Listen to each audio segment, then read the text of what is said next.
सांगितलं, अरे तुमचा आणि माझा जर संबंधच राहिला नाही तर माझ्या प्रेताला सुद्धा अग्निडाव देण्याचा तुमचा काय संबंध राहिला? म्हणे मग तुला जर मेला तर अग्निडाव कोण देईल? या कमविधीनं विचारलं, माझं जाऊ द्या, तुम्ही मेलात तर तुम्हाला अग्निडाव कोण देईल? म्हणे आम्हाला अग्निडाव द्यायला आमचे मुलं आहेत, आम्हाला मुलं आहेत, मुली आहेत, ते आम्हाला अग्निडाव देतील. तसा कमविधी त्या भावांना बोलू लागला, तुम्हाला तुमच्या मुलांवर विश्वास आहे ना, ते अग्निडाव देतील. मग ऐका, मला सुद्धा माझ्या प्रभू रामचंद्रांवर विश्वास आहे. मला शेवटचा अग्निडाव माझे प्रभू रामचंद्र देतील. महाराज, त्याचा एवढा विश्वास होता. तुझे पायी मज झाला से विश्वास, म्हणून या आस मोकलेली. घर सोडून निघून गेला. हो, अरण्यामध्ये राहू लागला. तिथंच कुठं तरी भिक्षा मागायचा. मिळाली भिक्षा तर घ्यायची, नाहीच मिळाली तर झाडाची वाळलेली पानं खायची आणि भगवंताचं चिंतन करायचं. पण त्या कमविद्धीचा मानस एवढाच होता, रोज प्रभू रामचंद्रांना हात जोडून म्हणायचा, प्रभू मला काही नको, फक्त माझ्या अंत समयाला या आणि तुमच्या हातानं माझ्या या देहाला अग्निडाव द्या. एवढीच अर्थ हा देवाला मागायचा. अहो, त्या कमविधीचं आयुष्य संपलं. त्याचं प्राणोत्क्रमण होणार. तो अंथरुणावरती खेळलाय. आयुष्यभर केलेली साधना फळाला आली. अचानक आकाशामध्ये विजांचा कडकडाट व्हायला लागला, ढगांचा कडकडाट होऊ लागला आणि एका दिव्य प्रकाशामध्ये प्रभू रामचंद्र, लक्ष्मणजी, सीतामैया, बजरंग बली, हनुमान, राम पंचायतन त्या कमविधीच्या समोर प्रगट झालं. कमविधीने देवाला पाहिलं. देवा, माझा मानस पूर्ण झाला. देवा, माझी साधना सफळ झाली. देवा, भगवंताला हात जोडले आणि सांगितलं, देवा फक्त आता माझ्या या देहाला अग्निडाव द्या. कारण या कमविधीला माहिती होतं, अरे जटायूचा आणि रामप्रभूचा रक्ताचा संबंध नव्हता, पण तरी सुद्धा रामप्रभूने जटायूचे अंत्यसंस्कार केलेच ना. एका गिधाडाचे अंत्यसंस्कार देवानं केलेत, मग माझा अंत्यसंस्कार देव का करणार नाही? विश्वास होता त्याला. भगवान परमात्मा त्याच्या अंत समयाला आले. देवाकडे पाहत पाहत त्या कमविधीने आपला प्राण सोडला. रामचंद्र प्रभू लक्ष्मणाला सांगतात, लक्ष्मणा जा, वनामध्ये जाऊन अग्निकाष्ठ गोळा करून आण. आज एका परम वैष्णवाचा अंत्यसंस्कार या प्रभू रामचंद्राला करण्याचं सौभाग्य मिळतंय. लक्ष्मणजी महाराज अग्निकाष्ठ गोळा करण्याकरिता गेले. तसे बजरंग बली हनुमंतराय प्रभू रामचंद्रांच्या चरणावर नतमस्तक होत आहेत. प्रभू, आजपर्यंत तुमच्याकडे काही मागितलं नाही, पण प्रभू आज माझी एक तुम्हाला विनम्र प्रार्थना आहे, माझी एक तुम्हाला मागणी आहे. प्रभू, तुम्ही तर तुमच्या हातून जटायूचा अंत्यसंस्कार केलाय, पण माझी अशी इच्छा आहे प्रभू, या कमविद्धीचा अंतिम संस्कार माझ्या हाताने व्हावा. एवढं पुण्य माझ्या पदरामध्ये टाका प्रभू. या एका भगवत भक्ताचा अंत्यसंस्कार करण्याची आज्ञा मला द्या. रामप्रभूंनी होकारार्थी मान डोलावली. बजरंग बली हनुमंतरायांना या कमविद्धीचा अंतिम संस्कार, त्याला अग्निडाव देण्याचं सौभाग्य प्राप्त झालं. म्हणतात, ज्या वेळेला त्या चिता रचल्या गेली आणि कमविद्धीला हनुमंतरायांनी अंतिम संस्कार त्याचा केला, त्याला अग्निडाव दिला, त्या चरित्रामध्ये असा उल्लेख आलेला आहे की ज्या क्षणाला बजरंग बली हनुमंतरायांनी कमविद्धीच्या त्या चितेला अग्नी दिला, त्या चितेतून जो धूर निघाला ना, त्या चितेतून निघालेल्या धुरानं त्या परिसरामध्ये आसपास जेवढे पिशाच्य होते त्या सगळ्या पिशाच्यांना वैकुंठ प्राप्ती झाली. ही कशाची ताकद आहे? आयुष्यभर केलेल्या भजनाची ताकद आहे. सगळे पिशाच मुक्त झाले हो तिथले. माझ्या बजरंग बलींनी या कमविद्येचं सुतक धरलं. 13 दिवस या कमविद्येचं सुतक बजरंग बलींनी धरलं हो. आणि कालांतराने घडलं असं 13व्या दिवशी बजरंग बली हनुमंतराय जेव्हा त्या कमविद्येच्या जिथं अग्निसंस्कार केला त्या जागेवर गेले, बजरंग बली हनुमंतरायाला एका पिशाच्याच्या ओरडण्याचा आवाज आला. तो पिशाच मोठमोठ्यानं ओरडत होता. बजरंग बलीने विचार केला, या ठिकाणी असणारे सगळे पिशाच मुक्त झाले आणि हा आवाज कुणाचा आहे. म्हणून एका झाडावर पाहिलं तर एक पिशाच झाडावर मोठमोठ्यानं रडत होता. हनुमंतरायाला हात जोडून म्हणत होता, हे भक्तराज, या ठिकाणी असणारे सगळे पिशाच मुक्त झालेत, पण मला मुक्ती मिळाली नाही. का?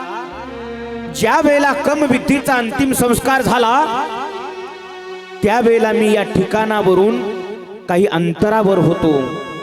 मला इथं येता आलं नाही, म्हणून माझा उद्धार नाही झाला. पण भक्तराज, माझी तुम्हाला विनंती आहे, माझाही उद्धार करा. बजरंग बली हनुमंतराय सांगतात, अरे बाबा, काळजी करू नको. एवढ्या पिशाच्यांचा जर उद्धार झालाय तर तुझा उद्धार का होणार नाही. बजरंग बली हनुमंतरायांनी त्या कमविद्येची चिता, तिला अग्निडाव दिलेला होता. 13 दिवस पूर्ण झालेले होते. राख झालेली होती तिथं राख. त्या राखेवर काही सामान्य लाकडं ठेवली आणि ती लाकडं पेटवून दिली.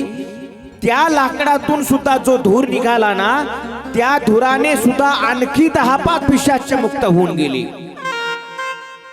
म्हणजे बघा, ज्या ठिकाणी भगवत भक्ताला जाळल्या गेलं ना, त्याच्या चितेनं सुद्धा निघालेल्या धुरानं एका पिशाच्याचा उद्धार झाला. म्हणून एक तुम्हाला आवर्जून माझी विनंती असेल, कुणाचाही अंतिम संस्कार असो, गावामध्ये कुणी गेलं, तुमच्या जवळच्या परिसरात कुणी गेलं असेल, तो आपला मित्र असा किंवा दुश्मन असू द्या, त्याच्या अंतिम संस्काराला अवश्य जा. का माहितीये? अंतिम संस्कार हा एक यज्ञ आहे. आपल्याकडे प्रथा काय? त्याचं कारण, जो एखाद्या भगवत भक्ताच्या वारकऱ्याच्या अंतिम संस्काराला जातो ना, त्याच्या जीवनामध्ये एक यज्ञ केल्याचं पुण्य त्या माणसाला मिळत असतं.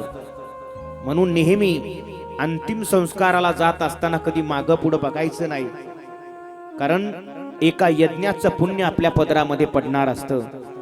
अशी या बजरंग बलीची कथा आपण सर्वजण श्रवण करत आहोत की बजरंग बलीने अनेक पिशाच्यांचा उद्धार केला. कालपर्यंतच्या कथेमध्ये आपण अनेक भगवंताचे चरित्र पाहिले, बजरंग बलीचं चरित्र पाहिलं. भगवान रामप्रभूंनी वालीला मारलं. वाली हा रक्ताच्या थारोळ्यात पडलेला आहे. या वालीचा आणि सुग्रीवाचा जन्म अतिशय गोड पद्धतीने झालेला आहे. हा जो वाली आहे ना, या वालीचा जन्म हा मस्तकावरनं झालेला आहे आणि सुग्रीवाचा जन्म हा मानेवरून झालेला आहे. कशा पद्धतीने झाला त्याचं चरित्र ग्रंथामध्ये आलेलं आहे.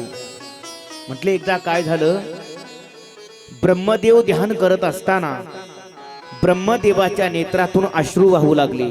कंठी प्रेमदाटे, नयनी नीर लोटे, हृदयी प्रगटे रामरूप. डोळ्यातून अश्रुधारा आल्या. ब्रह्मदेवानं त्या बोटावर घेतल्या आणि अशा झटकल्या. त्या अश्रूतून एक मुलगा जन्माला आला. त्याचं नाव आहे वृक्षराज. हा जो वृक्षराज आहे हा कैलास पर्वतावर विचरण करत होता.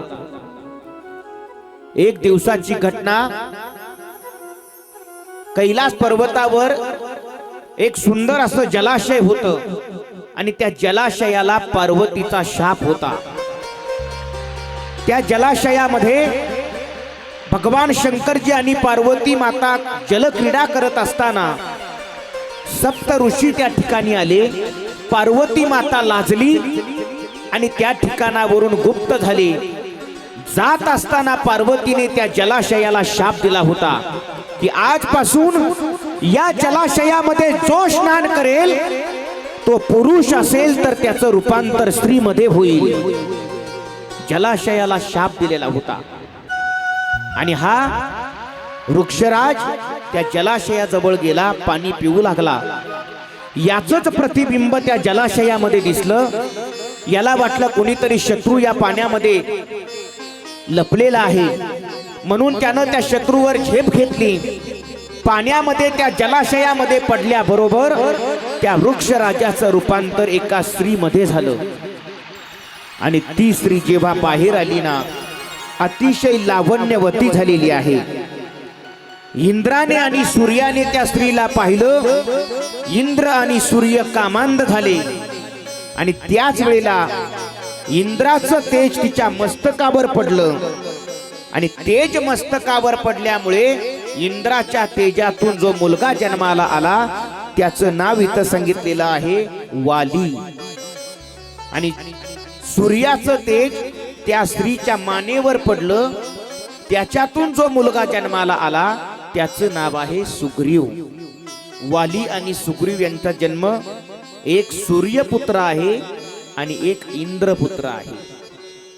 आता तुम्हाला एक गोड उदाहरण सांगू. रामायणामध्ये इंद्रपुत्र कोण आहे? वाली आहे. आणि सूर्यपुत्र कोण आहे? सुग्रीव आहे. तसं महाभारतामध्ये सुद्धा एक इंद्रपुत्र आहे आणि एक सूर्यपुत्र आहे.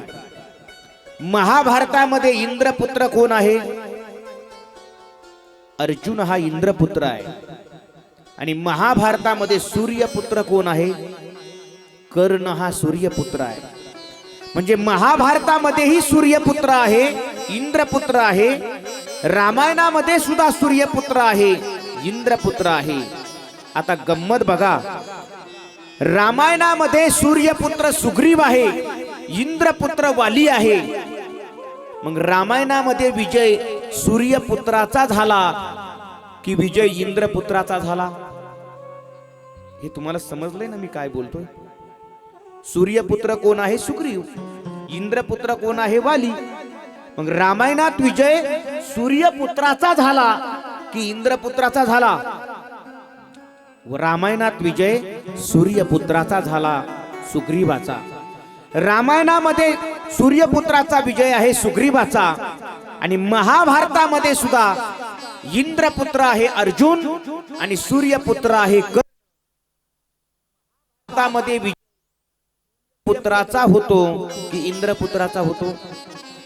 इंद्रपुत्राचा विजय होतो, सूर्यपुत्राचा पराजय होतो. मग आता बघा, महाभारतामध्ये विजय हा इंद्रपुत्राचा आहे आणि रामायणामध्ये विजय हा सूर्यपुत्राचा आहे. मग नेमका प्रश्न निर्माण होतो, विजय नेमका कुणाचा? विजय नेमका इंद्रपुत्राचा मानायचा की विजय नेमका सूर्यपुत्राचा मानायचा? कुणाचा मानायचा? सांगू तुम्हाला, ऐका. दोन्हीकडे जरी इंद्रपुत्र आणि सूर्यपुत्र असतील, रामायणामध्ये विजय जर सूर्यपुत्राचा आहे, महाभारतामध्ये विजय इंद्रपुत्राचा आहे, मग नेमकं विजय इंद्रपुत्राचा की सूर्यपुत्राचा? याचं उत्तर आहे विजय त्याचा. कुणाचा? ज्याच्या बाजूने बजरंग बली हनुमंतराय आहे, विजय त्याचा आहे. रामायणामध्ये हनुमंतराय कुणाच्या बाजूने आहेत? सुग्रीवाच्या बाजूने आहे, म्हणून विजय सूर्यपुत्राचा झाला. आणि महाभारतामध्ये बजरंग बली हनुमंतराय कुणाच्या बाजूने आहे? ध्वजस्तंभावरी वानरू तो हा मूर्तिमंत शंकरू, सारथी शारंग धरू अर्जुनेसी. अर्जुनाच्या रथाच्या वरती हातामध्ये ध्वज घेऊन बजरंग बली आहे, म्हणून विजय त्याचा होतो ज्याच्या जीवनामध्ये हनुमंतराय येतात. मग जर आपल्याला वाटत असेल या मृत्यू लोकातलं कर्म कडेला जावं, आपला विजय व्हावा, तर याच्या करता विजयाची देवता ही बजरंग बली हनुमंतराय आहेत. हनुमंतरायाचं चिंतन, हनुमंतरायाची भक्ती जीवनामध्ये आपण केली पाहिजे हो. सुग्रीवाचा आणि वालीचा जन्म सांगितलाय मी तुम्हाला. आणि या दोघांचा जन्म झाल्याच्या नंतर वृक्षराज हे वानरांचे राजे झाले. वृक्षराजाच्या नंतर वाली हा राजा झाला किष्किंधा नगरीचा. हा जो वाली आहे हा गदा युद्धामध्ये पारंगत आहे. याच्याकडे सर्वश्रेष्ठ शक्ती आहे. ब्रह्मदेवानं याला एक हार दिलेला आहे. तो हार मंत्रित केलेला आहे की ज्याच्या बरोबर युद्धाला जाशील त्याची अर्धी शक्ती तुझ्यामध्ये येईल. म्हणून वाली ज्याच्या बरोबर युद्धाला जायचा त्याची अर्धी शक्ती वालीमध्ये येत होती. एक दिवसाची घटना, एक माया नावाची असुर स्त्री आणि तिला 2 मुलं आहेत. एकाचं नाव आहे दुंदुभी आणि एकाचं नाव आहे मायावी. हा जो दुंदुभी आहे हा महिष रूपीय असुर होता.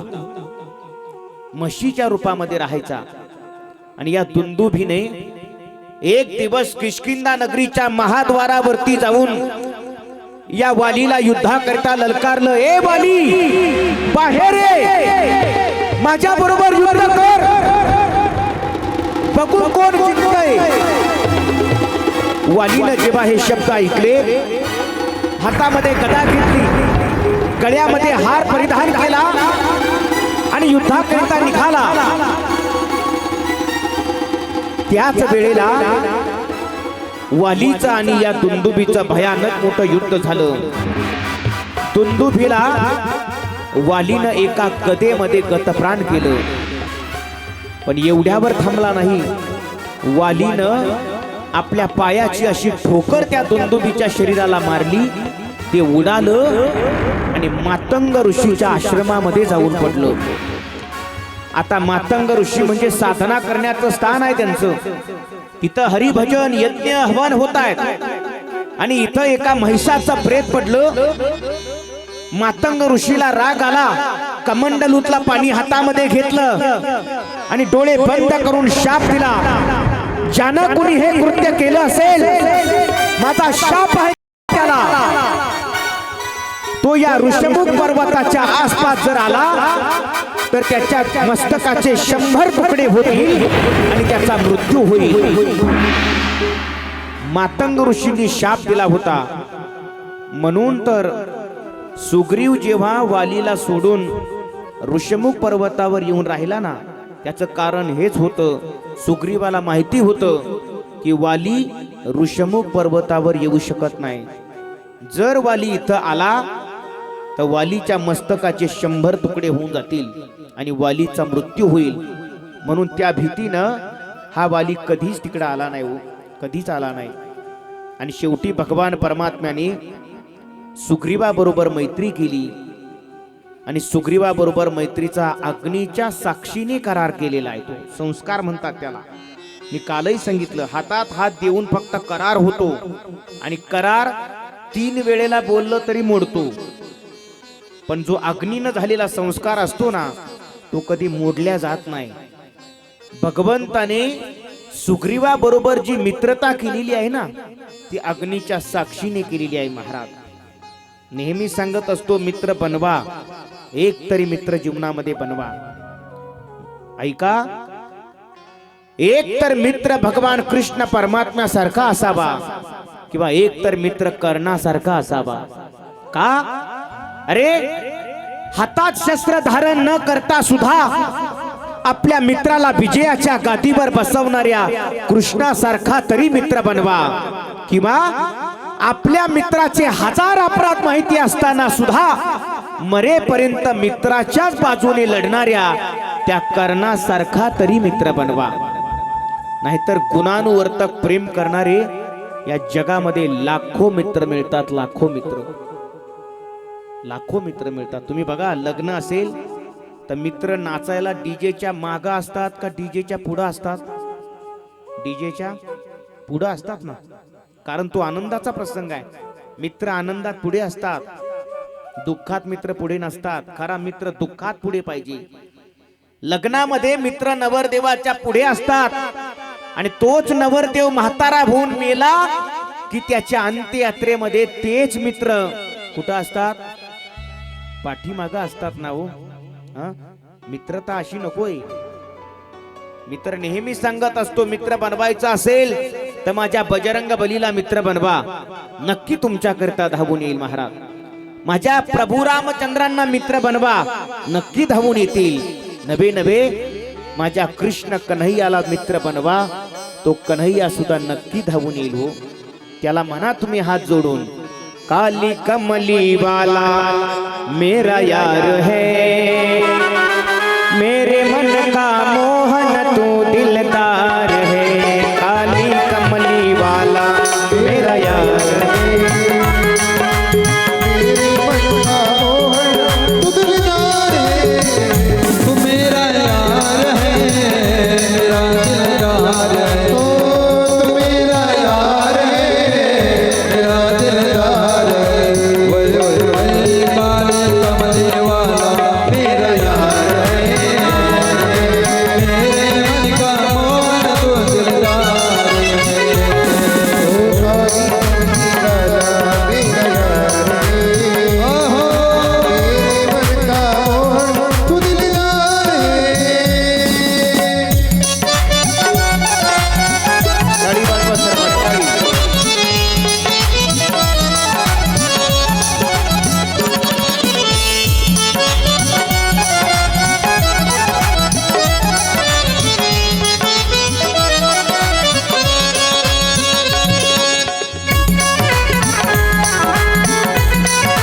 श्री राधे.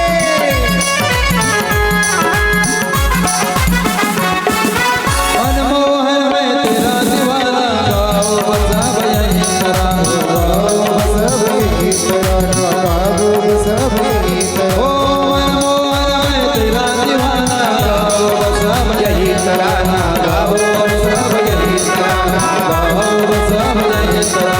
श्याम सलोने तू मेरा निजवार है, सलोने तू मेरा निजवार है. वर हात वर हात. सर्वांनी टाळी वाजून भजन करायचं. मेरे मन का मोहन तो दिलदार है, काले कमले वाला मेरा यार है, मेरे मन का मोहन तो दिलदार है, काले कमले वाला मेरा यार है, मेरे मन का मोहन तो दिलदार है.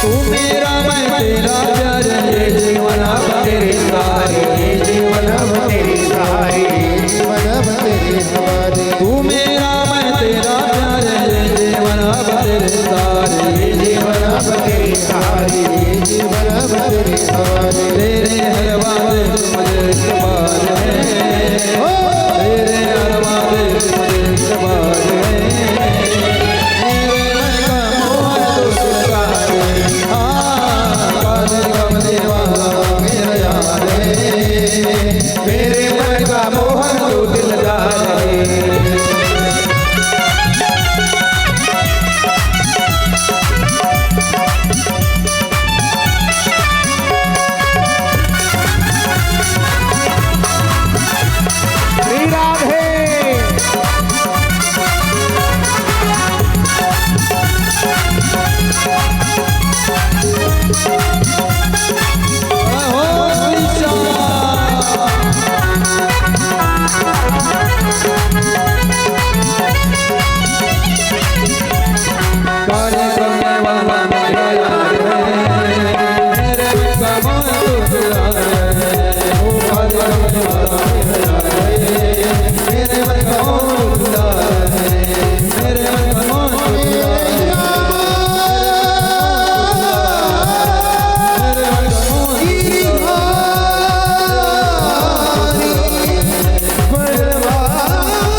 त्या भगवंताला आपला मित्र समजावं, तो भगवान धावून येतो. सुग्रीवा बरोबर त्या देवानं अशी मित्रता केली ना दादा, की त्या सुग्रीवाचं जीवन अतिशय सुखकर करून टाकलं हो त्यानं. वालीला झाडाच्या आड लपून बाण मारला. वाली रक्ताच्या थारोळ्यात पडला. रक्ताच्या थारोळ्यात पडलेला वाली देवाला म्हणतो, ए देवा, अरे आमची भावाची भांडणं होती रे, आमच्या भावाच्या भांडणामध्ये कशाला पडलास? अरे एकाला जवळ करतो आणि एकाला शत्रू समजतो. देवा, हा तुझा आपपर भाव नाही का रे? अरे तुझ्या पत्नीला शोधून आणेल म्हणून तू त्याच्याशी मैत्री केली, पण देवा, मी सुद्धा तुझ्या पत्नीला शोधून आणू शकत होतो. ज्या रावणाने तुझ्या पत्नीला पळवलंय ना देवा, त्या रावणाला मी 6 महिने माझ्या बगलेत घालून फिरलेलो आहे. माझ्या मुलाच्या पाळण्यात रावणाला उलट टांगलं आणि खेळणं म्हणून माझ्या मुलाला दिलेलं होतं. अरे मी सुद्धा तुझ्या बायकोला आणू शकत होतो रे, मग झाडाच्या आड लपून मला बाण मारण्याचा अधर्म का केलास? देवा, तू अधर्मी आहे. भगवान परमात्मा सांगतात, वाली, अधर्मी मी नाही, अधर्मी तू आहेस. अधर्मी कोणाला म्हणतात माहितीये तुला? अनुज बंधू भगिनी सुत नारी, सुनू सट कन्या समये चारी. अधर्मी कुणाला म्हणतात? जो स्वतःच्या मुलीकडे वाईट नजरेनं पाहतो तो अधर्मी असतो. जो स्वतःच्या बहिणीकडे वाईट नजरेनं पाहतो तो अधर्मी असतो. जो स्वतःच्या सुनेकडे वाईट नजरेनं पाहतो तो अधर्मी असतो. जो स्वतःच्या भावाच्या पत्नीकडे सुद्धा वाईट नजरेनं पाहतो ना, तो अधर्मी असतो. आणि त्यातला एक तू आहेस. अरे या सुग्रीवाची पत्नी रुमा, त्या रुमाला तू भोगाचं साधन बनवलं आणि गैरसमजातून सुग्रीवाला राज्यातून बेदखल केलं. अरे तू अधर्मी आहेस वाली. आणि जेव्हा हे वालीला कळालं ना, माझ्याकडनं अपराध घडलाय, तोपर्यंत वालीच्या शरीरातलं अशुद्ध रक्त निघून गेलेलं होतं. वाली शुद्ध झालेला होता. आता भगवान परमात्मा वालीला सांगतात, वाली, आता मी तुला नवीन शरीर देतो. वाली देवाला सांगतो, देवा, मला जगायचं नाही देवा, मला मरायचंय. अरे देवा, जन्म जन्म मुनी जतन कराई, अंत राम कही अवत नाही. अरे जन्माच्या जन्म लोक तपश्चर्या करतात. योगी गिरीपुरी भारती संन्यासी हटयोगी अष्टांग योगी कर्मयोगी यांचे करोडो जन्म झाले, अजून त्यांच्या स्वप्नात देव आला नाही. आणि माझ्या तर अंतकाळ समयाला तू समोर उभा आहे. देवा, मला जगायचं नाही देवा, मला मरायचंय देवा. आता या वालीनं देवाकडे पाहत पाहत पाहत आपला प्राण भगवंताला अर्पण केला हो. पण या वालीनं एक गोष्ट महत्वाची केली बरं.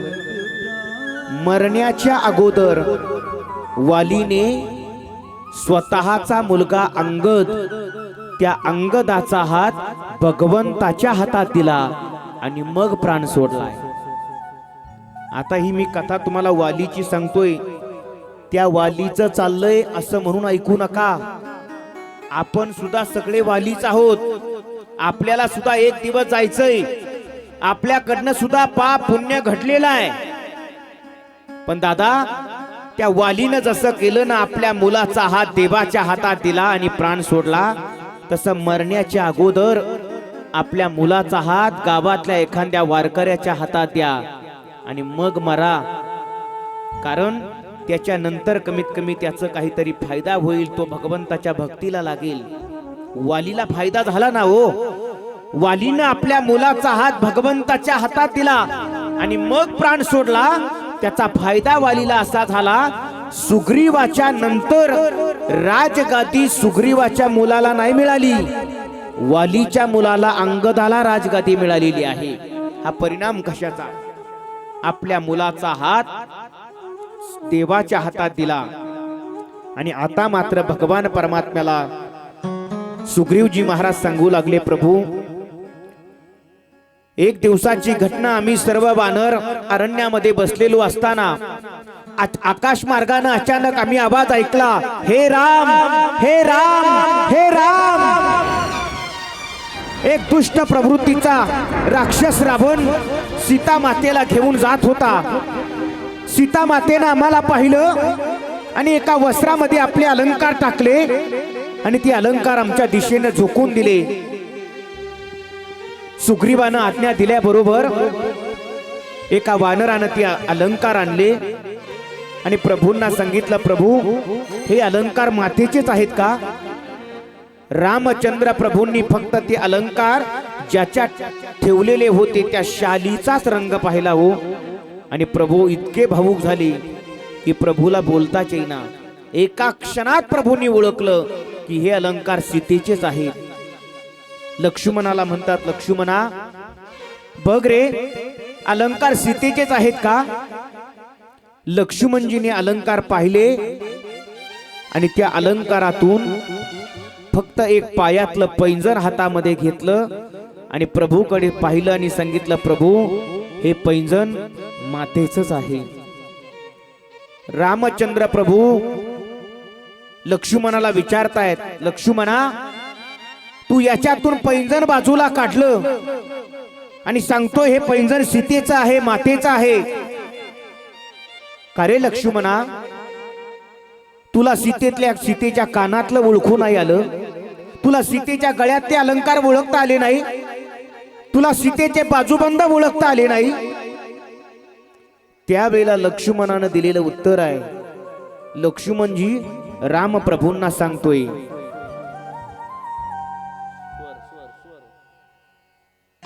नाहम जानामि केयुरे नाहम जानामि कुंडले नुपुरे त्वभिजानामि नित्यपादाभिवंदना. लक्ष्मणजी सांगताय, दादा मला हे बाकीचे अलंकार माहिती नाही. नाहम जानामि कुंडले नाहम जानामि नुपुरे, पण मला हे पायातले पैंजण मात्र ओळखता येत आहेत. का माहिती आहे? कारण मी कधी सीता मातेकडे वर दृष्टी करून पाहिलंच नाही ना. रोज मात्र मी मातेच्या दर्शनाला जायचो ना, त्यावेळेला ही पायातली पैंजण मला दिसायची. म्हणून सांगतोय दादा, ही पैंजण सीता मातेचीच आहेत. महाराज, ज्यानं उभ्या आयुष्यामध्ये आपल्या भावाच्या धर्मपत्नीकडे सुद्धा असं वर पाहिलेलं नव्हतं ना, तो वैराग्याचा पुतळा म्हणजे माझे लक्ष्मणजी महाराज आहेत. वैराग्य होतं महाराज लक्ष्मणजीकडे, वैराग्य असलं पाहिजे. तुम्ही शुकाचार्यांचं उदाहरण मोठं तुमच्या डोळ्यासमोर घ्या. शुकाचार्य महाराज जेव्हा आईच्या गर्भातून अयोनी संभव आले, साधनेला गेले आणि शुकाचार्य महाराज साधना करू लागले. आता बघा, शुकाचार्यांच्या मनात इंद्र नाहीये, पण इंद्राच्या मनात शुकाचार्य आले. का? इंद्राला वाटलं हा साधना करतोय म्हणजे माझं इंद्रपद घेण्यासाठी साधना करतोय. त्या इंद्रानं कपट केलं हो. उर्वशी नावाच्या अप्सरेला पाठवलं आणि जा शुकाचार्यांना मोहित कर. ती उर्वशी शुकाचार्यांच्या समोर वेडेवाकडे चाळे करू लागली. शुकाचार्य तिला मोहित होत नव्हते. अखेर त्या उर्वशीनं स्वतःचं पोटच फाडलं. आपल्या पोटाचा विचार जर केला ना, तर जंतू नरक मुताने भरली रे. आपल्या पोटात दुर्गंध आहे, पण ती स्वर्गात राहणारी अप्सरा आहे. तिनं पोट फाटलं, अमृत पिणारी अप्सरा आहे. तिच्या पोटातून सुगंध बाहेर आला आणि तो सुगंध जेव्हा शुकाचार्यांच्या नासिकापर्यंत गेला, शुकाचार्यांनी डोळे उघडले आणि एक टक नजरेनं त्या उर्वशीच्या पोटाकडे पाहू लागले. उर्वशीला वाटलं एवढा मोठा महात्मा पण भाळला मला. उर्वशी म्हणते, काय शुका, भाळलास का? शुकाचार्य हात जोडून सांगतात, नाही ग, मी तुला भाळलो नाही. तुझ्या पोटातला हा सुगंध माझ्या नासिकापर्यंत आला आणि मी मनामध्ये विचार करत होतो, मी 12 वर्ष त्या व्यास पत्नीच्या पोटामध्ये राहिलो.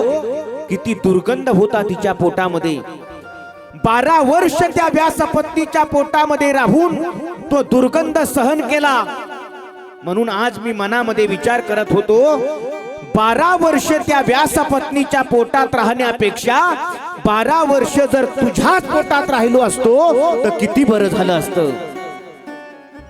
पर्यायानं उर्वशीला सुद्धा मातेचा दर्जा दिला.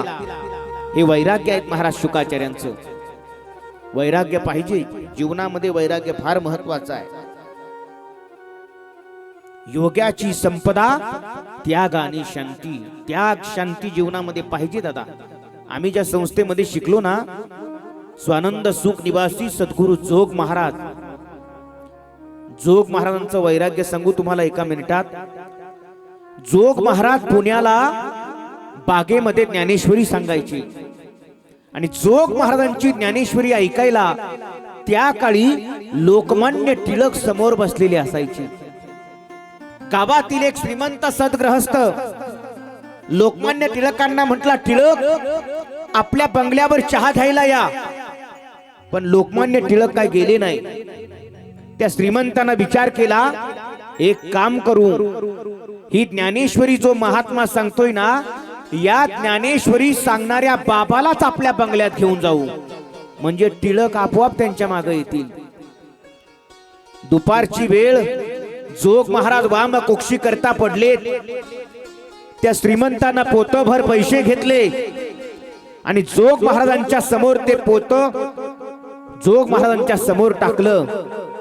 जोग महाराजांनी डोळे उघडले आणि सांगितलं, श्रीमंत हे काय आहे? त्या श्रीमंतानं सांगितलं, जोग महाराज तुमच्या कीर्तनाची बिदागी आहे, बिदागी. म्हणे मी समजू शकलो नाही. जोग महाराज तुम्ही पुण्याच्या बागेमध्ये ज्ञानेश्वरी सांगताना, आजपासून तुम्ही तिथं ज्ञानेश्वरी सांगायची नाही, माझ्या बंगल्यात ज्ञानेश्वरी सांगा. एक दिवस ज्ञानेश्वरी सांगितली तर एक पोतभर पैसे देईल. 2 दिवस ज्ञानेश्वरी सांगितली तर 2 पोतभर पैसे देईल. आणि 7 दिवस जर तुम्ही ज्ञानेश्वरी सांगितली तर 7 पोते भरून पैसे देईल. जोग महाराजांनी हात जोडले आणि सांगितलं, श्रीमंत मी तुमचा अनादर करत नाही, पण मी जिथं ज्ञानेश्वरी सांगतोय ना, तिथं माझा श्रोता आहे, तिथं माझं व्यासपीठ आहे आणि तिथं माझी भूमी आहे. त्या भूमीला, त्या श्रोत्यांना आणि त्या व्यासपीठाला सोडून मी तुमच्या बंगल्यात ज्ञानेश्वरी सांगायला येऊ शकत नाही. हे वाक्य जेव्हा त्या श्रीमंतानं ऐकलं, त्या श्रीमंताला राग आला हो. आणि श्रीमंत रागाच्या भरामध्ये बोलला की, जोग महाराज या सगळ्या पुणे प्रांतामध्ये फिरून या. एक दिवस ज्ञानेश्वरी सांगण्याकरता एक पोतभर पैसे देणारा हा एकटाच पठ्या आहे. म्हटले एकटाच पठ्या. हे वाक्य जेव्हा जोग महाराजांनी ऐकलं, जोग महाराजांनी त्याला काय उत्तर दिलं ऐका. जोग महाराज म्हणतात, ऐक रे पठ्या, या पुणे प्रांतामध्ये एक दिवस ज्ञानेश्वरी सांगण्याकरता एक पोतभर पैसे देणारा तू एकटाच पठ्या असशील, पण तू अख्खा भारत फिरून ये, तुझ्या पोतभर पैशाला लाख मारणारा सुद्धा हा एकटाच पठ्या आहे. म्हटले एकटाच पठ्या. याला म्हणायचा त्याग दादा, याला म्हणायचं वैराग्य. आणि त्या वैराग्याचा पुतळा लक्ष्मणजी महाराज आहेत. लक्ष्मणजी महाराजांनी लगेच सांगितलं, प्रभू मी फक्त मातेच्या पायातली पैंजण ओळखली, कारण मी मातेकडे कधी वर डोळे करून सुद्धा पाहिले नाही.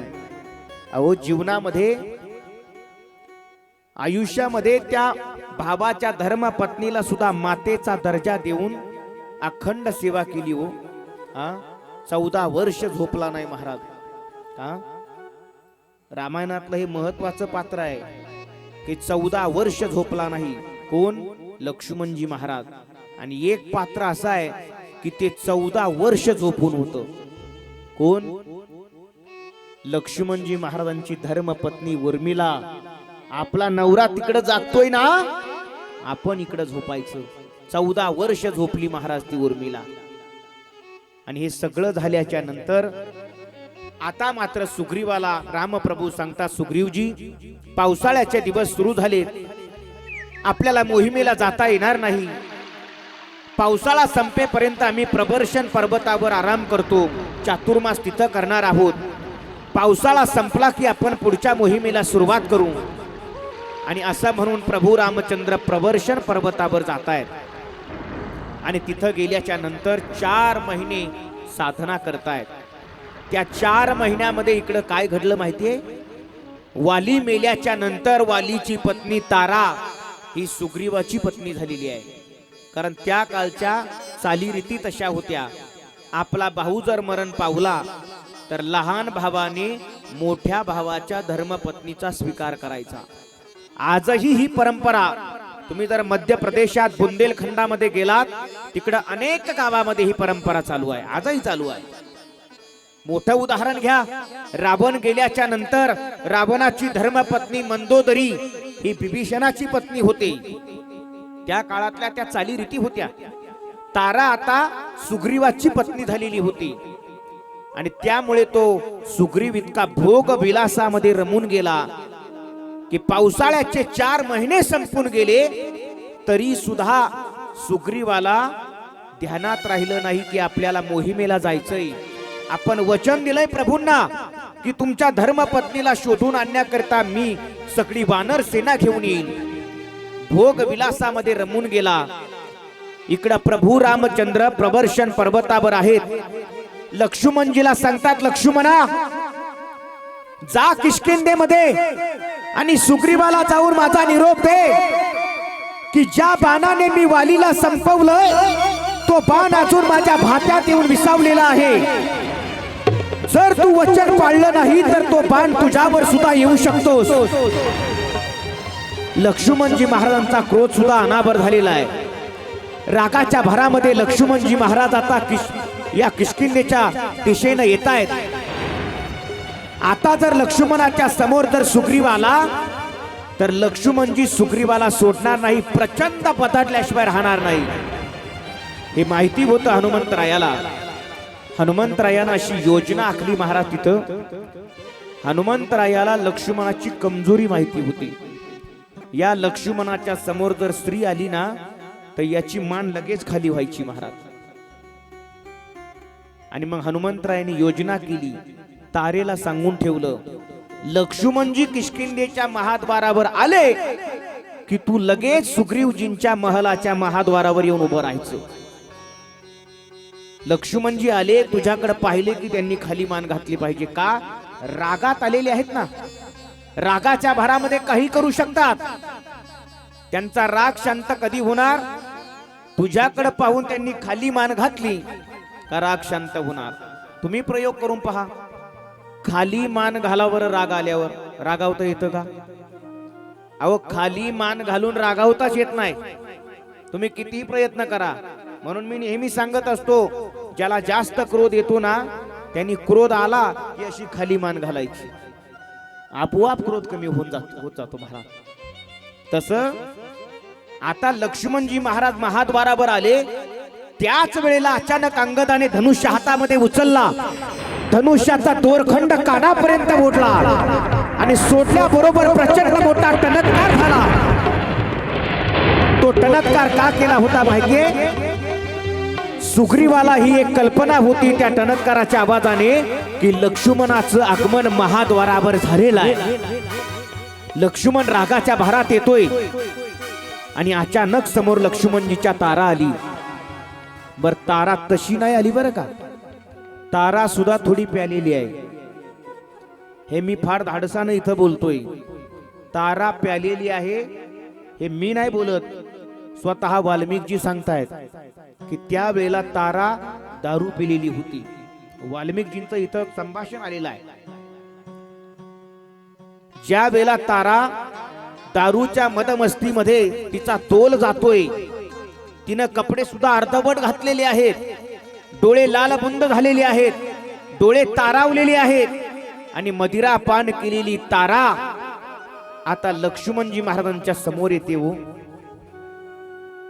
इथं प्रमाणानिशी वाल्मिकजी महाराजांनी सांगून ठेवलंय वाल्मिकजी महाराज सांगतात सा प्रस्खलंती मदविव्वलाक्षी. प्रस्खलंती म्हणजे तोल जाणी, मदविव्वलाक्षी म्हणजे मदिरा पिलेली मदिराक्षी. ती तारा आहे आणि ती समोर आली हो. आणि लक्ष्मणजीनं तारेला पाहिलं आणि आपली मान खाली घातली, परत मान वर केलीच नाही. बघा तिथं वाल्मिकजी असं लिहितात, लज्जेने चूर झालेला लक्ष्मण आणि समोर उभी असलेली निर्लज्ज तारा दारू पिलेल्या व्यसनात आहेत. जीवनामध्ये व्यसनाच्या आहारी माणसानं कधी जाऊ नये. मी नेहमी सांगत असतो, घरात 3 नसावे, गावात 3 नसावे आणि देशात 3 नसावे. घरात 3 नसावे. काय? घरात आळस नसावा, घरात व्यसन नसावं आणि घरामध्ये खोरं आणि कुदळ नसावी. आता तुम्ही म्हणाल महाराज खोरं आणि कुदळ हे तर शेतकऱ्याचा अवजार आहे आणि तुम्ही म्हणता खोरं आणि कुदळ घरात नसावी. तुम्ही फक्त त्याचा माझा वाच्यार्थच घेतलाय, लक्षार्थ घ्या. घरात खोरं आणि कुदळ नसावं म्हणजे काय? खोरं शब्दाचा अर्थ होतो नवरा भांडखोर आणि कुदळ शब्दाचा अर्थ काय केला तुम्ही? बायको भांडकुदळ, याला म्हणायचं खोरण कुदळ. घरात खोरं आणि कुदळ नसावे, घरामध्ये व्यसन नसावं, कारण व्यसनाने कौरव संपले हो. व्यसनाने अनेक जण संपत आलेले आहेत, गेले संपून. क्या किया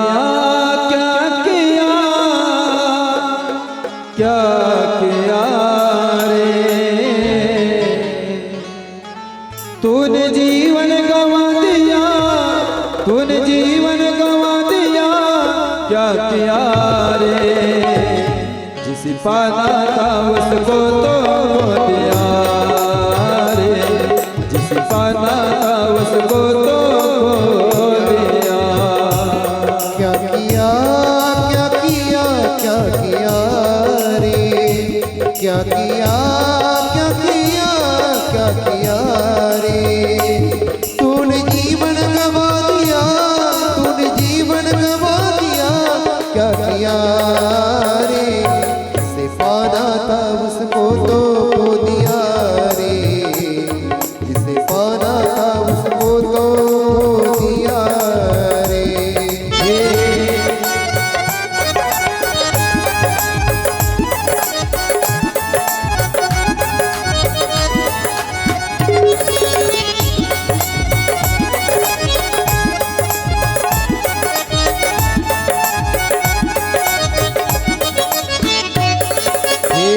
अमृत छोड़ा पीता शराब रे, भगवत नाम को तो भूल गया रे. मर्द को छोड़कर पीता शराब रे, भगवान के नाम को भूल गया. तूने जीवन गवा दिया, तूने जीवन गवा दिया. क्या रे जिस पाना था उसको तो दिया रे, जिस पाना था उसको तो दिया रे. पाना था उसको तो खो दिया रे.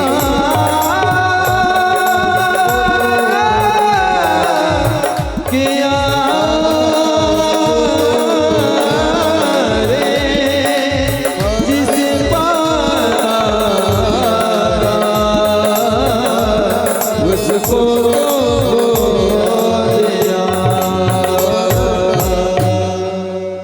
जीवनामध्ये दादा व्यसनाच्या आहारी जाऊन तुकडोजी महाराज सांगतायत, कबीर महाराज सांगतायत की बाबा काय केलं तू हे व्यसनाच्या आहारी जाऊन?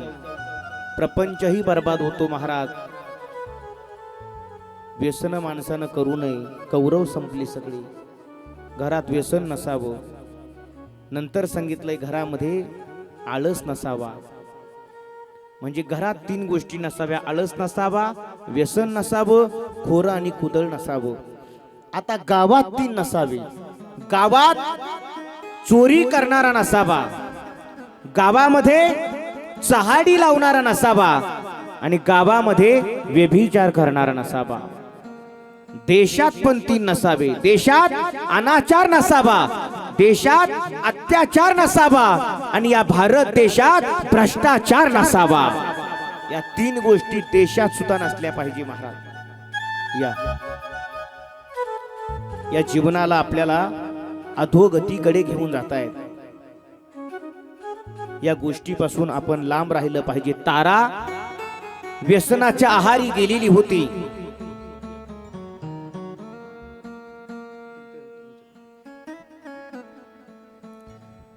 तारा लक्ष्मणजीच्या समोर येते आणि लक्ष्मणजीने तारेला पाहिल्याबरोबर खाली मान घातली, राग शांत झाला. तरी सुद्धा थोडा उफाळून आला आणि बोलू लागला की कुठाय सुग्रीव, बाहेर ये. तशी तारा म्हणायला लागली येतायत ते, बसा ना तुम्ही. नाही नाही सुग्रीवाला बोलवा. तारा म्हणते अहो येतायत ते, बसा ना तुम्ही. हनुमंतरायांनी तारेला जे मध्ये ठेवलंय ना तिथं सुग्रीवाच्या आणि लक्ष्मणाच्या, याला बफर्स योजना म्हणतात. काय म्हणतात? तुम्ही रेल्वेचे बोगी पाहिले ते डबे, 2 डब्यांच्या मध्ये एक सुविधा केलेली असते. सुविधा का? 2 डबे एकमेकावर जरी आदळली तर त्यातनं कमीत कमी हानी व्हावी, कमीत कमी नुकसान व्हावं. त्यामध्ये केलेल्या योजनेला बफर्स योजना म्हणतात. तसं तारेची जी योजना केलेली आहे ना हनुमंतरायांनी, या योजनेला बफर्स योजना म्हटलंय. ही तारा समोर आली आणि तेवढ्यात सुग्रीवजी महाराज येत आहेत. लक्ष्मणानं पाहिलं आणि बोलायला लागला, काही कळतं का तुम्हाला? अरे आमच्या दादांनी तुमच्यासाठी प्राणपणाला लावून तुम्हाला किष्किंधेचा राजा केलं. तुम्ही वचन दिलं होतं की सीता मातेचा शोध घेण्यासाठी सहकार्य करेल आणि मत बस्तीमध्ये दंग झालात आणि हे सगळं विसरून गेलात. तारा म्हणू लागली तसं नाही लक्ष्मणजी, अहो त्यांची चूक नाहीये. अहो आम्ही ज्या वेळेला एकांतात बसत होतो ना त्यावेळेला ते मला नेहमी म्हणायचे, तारे मला कामामुळे प्रभूच्या दर्शनाला जाता आलं नाही, पण तारे मी एक वेळेला रुमाचा त्याग करेल, अंगदाचा त्याग करेल, पण मला प्रभूचं कार्य करण्यासाठी जावं लागणार आहे. नेहमी त्याला ते मला म्हणतायत. तेवढ्यात हनुमंतराय आले. लक्ष्मणजी महाराजांना म्हणू लागले, प्रभू अहो हे बघा ना, अरण्यातल्या सगळ्या वानरसेनांना पत्र पाठवलेली आहेत. आता वानरसेना येतच असतील. आम्ही लगेच सगळेजण आता मोहिमेला निघणार आहोत. आणि तेवढ्यामध्ये सगळीकडनं वानरसेना गोळा होऊ लागली. सगळीकडे एकच जयघोष झाला, जय श्रीराम, जय जय श्रीराम.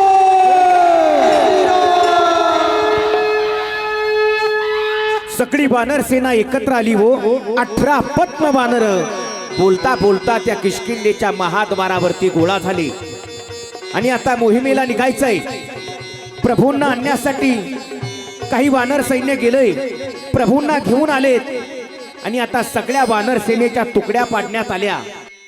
कारण सर्व दिशांना जाणं महत्वाचं आहे. कुठल्या दिशेला माता आहे कोणाला माहिती नाही. दक्षिणेलाही गेलं पाहिजे, पूर्वेलाही गेलं पाहिजे, पश्चिमेलाही गेलं पाहिजे. तुकड्या बनवण्यात आल्या आणि त्या तुकड्यांना सांगितलं सुग्रीवाने, हे बघा सीता मातेचा शोध घ्यायचा आहे आणि तो सुद्धा 1 महिन्याच्या आत शोध घ्यायचा आहे. जर 1 महिन्याच्या पलीकडे दिवस गेले तर त्या तुकडीच्या प्रमुखाला मृत्यूदंड दिला जाईल.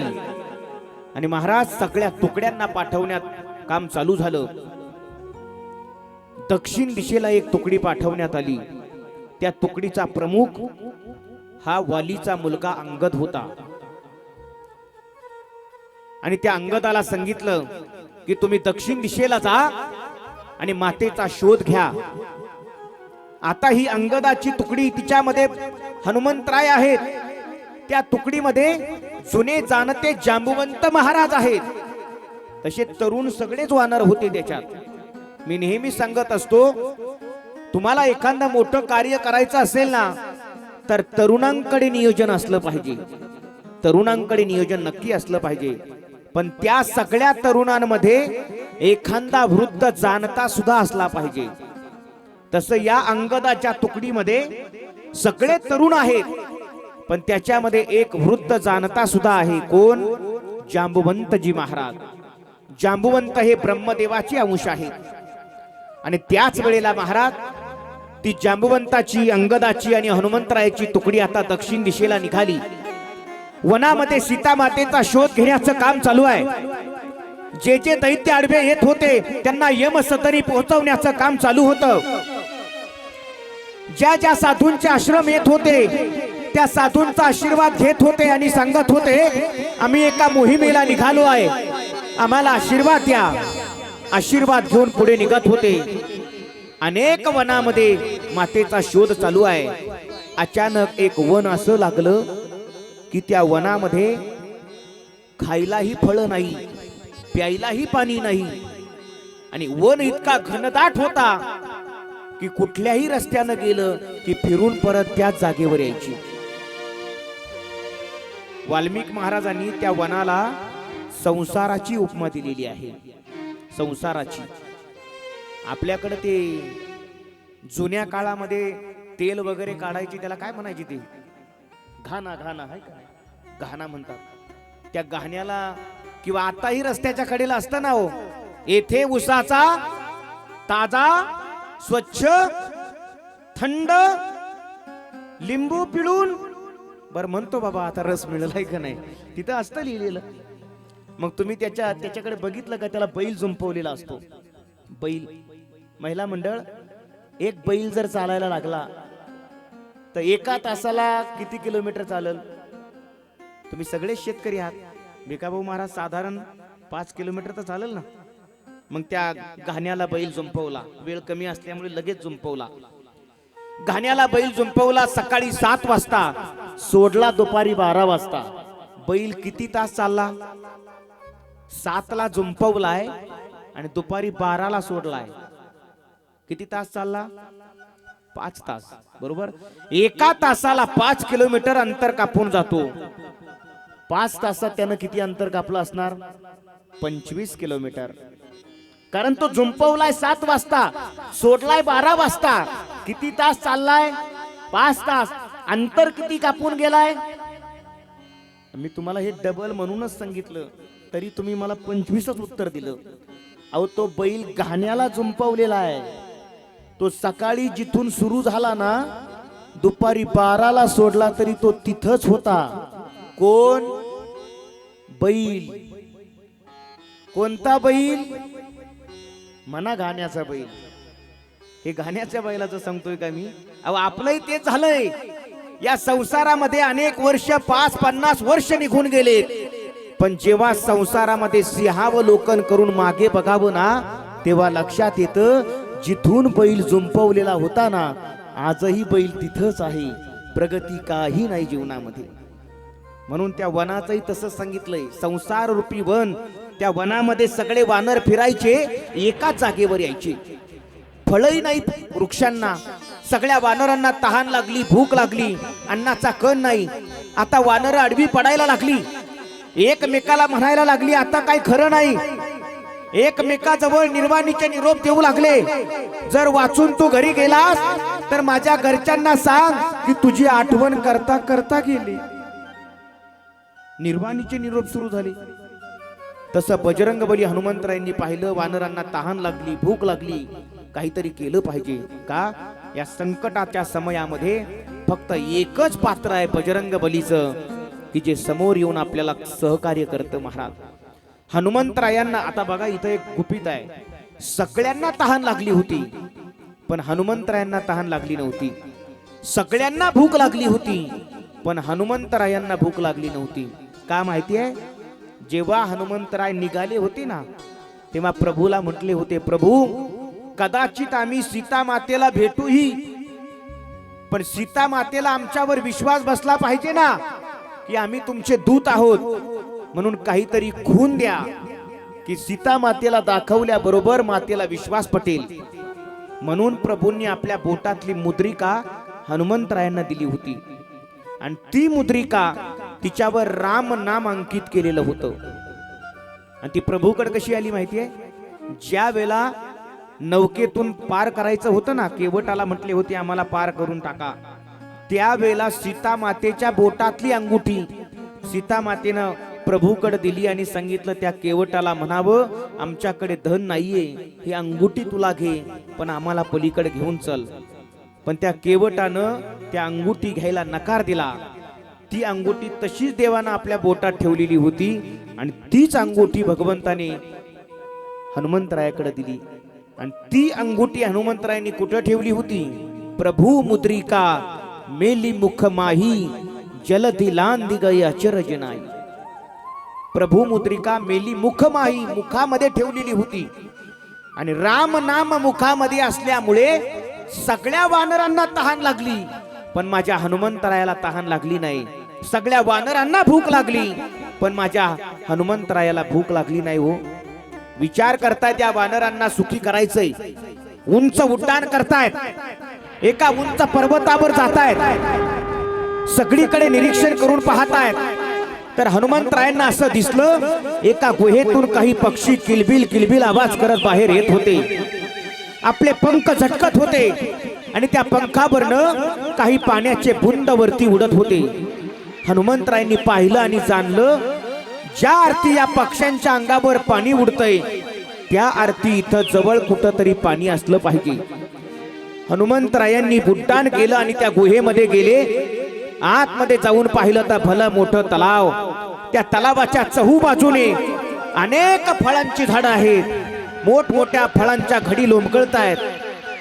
हनुमंतरायांनी पाहिलं, खाली आले आणि वानरांना म्हणू लागले चला, अरे तुमच्या मी फळांची आणि पाण्याची व्यवस्था केलीये, माझ्या बरोबर वरती चला. ते वानर म्हणू लागले हनुमान आमच्यामध्ये एवढी शक्ती राहिली नाही की तुझ्या बरोबर आम्ही त्या गुहेपर्यंत वरती येऊ. अरे तसं करू नका, असे हताश होऊ नका. जर तुम्ही हताश झालात तर ती विजयाची देवता तुमच्या गळ्यामध्ये विजयाची माला कशी घालेल? हताश होऊ नका, एकमेकाच्या शेपटीला पकडा आणि वरती चला. सर्वांना वरती नेलंय महाराज. आणि जेव्हा या वानरांनी तो तलाव पाहिला, ते फळं पाहिली, असं वाटलं प्रत्येकाला लगेच उडी फेकावी आणि फळं खावी. पण तेवढ्या त्या तलावाच्या कडेला एक तपस्वी साधनेला बसलेली दिसली. त्या तपस्विनीचं नाव आहे स्वयंप्रभा. त्या तपस्विनीच्या समोर सगळे गेलेत आणि हात जोडून त्या तपस्विनीला सगळा वृत्तांत सांगतायत. प्रभूंच्या धर्मपत्नीचा कोणीतरी हरण करून नेलेला आहे आणि तिला शोधत शोधत आम्ही इथपर्यंत आलेलो आहोत. त्या तपस्विनीनं सांगितलं वानरांनो, तुमच्याकडे पाहून मला असं वाटतंय तुम्हाला प्रचंड भूक लागलेली आहे. कारण ते वानर बोलत होते, पाहत होते, पण प्रत्येकाच्या मनात इच्छा होती मी कधी तलावात उडी मारेल, कधी फळांच्या झाडावर जाईल, फळं खाईल. स्वयंप्रभेनं जाणलं आणि सांगितलं अगोदर तुम्ही फळं खा, अगोदर तुम्ही पाणी प्या आणि मग माझ्याकडे या. या सर्व वानरांनी सगळ्या तलावामध्ये पाणी पिण्याचं काम केलं, फळं खाण्याचं काम केलं आणि सगळं झाल्याच्या नंतर आता परत स्वयंप्रभेच्या समोर येऊन उभे राहिले. आणि स्वयंप्रभेनं मग विचारलं की तुम्ही सीता मातेचा जो शोध घेतला तो डोळे उघडे ठेवून घेतला की डोळे बंद करून घेतला? वानर म्हटले आम्ही डोळे उघडे ठेवून शोध घेतला. स्वयंप्रभेनं सांगितलं डोळे उघडे ठेवून शोध घेऊ नका, डोळे बंद करून शोध घ्या. कारण बहिर्मुख झालात तर संसारी बनाल आणि अंतर्मुख झालात तर निरंकारी बनाल. डोळे बंद करून शोध घ्या. डोळे बंद करून सीता माता मिळेल? हो लगेच मिळेल म्हणे. मग लगेच डोळे बंद करतो. आणि महाराज सगळ्या वानरांनी डोळे बंद केले आणि 5 मिनिटानंतर डोळे उघडले तर हे सगळे वानर त्या स्वयंप्रभेच्या गुफेतून गुप्त झाले होते आणि सगळ्याच्या सगळे वानर समुद्राच्या किनाऱ्यावर येऊन पोहोचलेले होते. डोळे उघडले आणि पाहिलं अरे ती स्वयंप्रभा कुठं आहे, तो तलाव कुठं आहे, ते फळं कुठं आहेत. आणि मग लक्षात आलं की आपल्याला त्या तपस्विनीने फसवलं. पण सांगू त्या तपस्विनीनं फसवलं नव्हतं हो. तिनं या वानरांना सहकार्य करून लवकर समुद्र किनाऱ्यापर्यंत आणलं होतं. तिथं समुद्राच्या किनाऱ्यावर आल्यानंतर बरेच वानर बोलायला लागली की अरे मी तर पोटभर फळं पण खाल्ली नव्हती, आता माझं कसं होणार? मी तर पोटभर पाणी पण पिलो नव्हतो, आता माझं कसं होणार? परत एकमेकाजवळ निर्वाणीचे निरोप चालू झाले. तेवढ्यात अंगदानं पाहिलं आणि अंगद ओरडायला लागला की अरे आता जे व्हायचं ते होईल.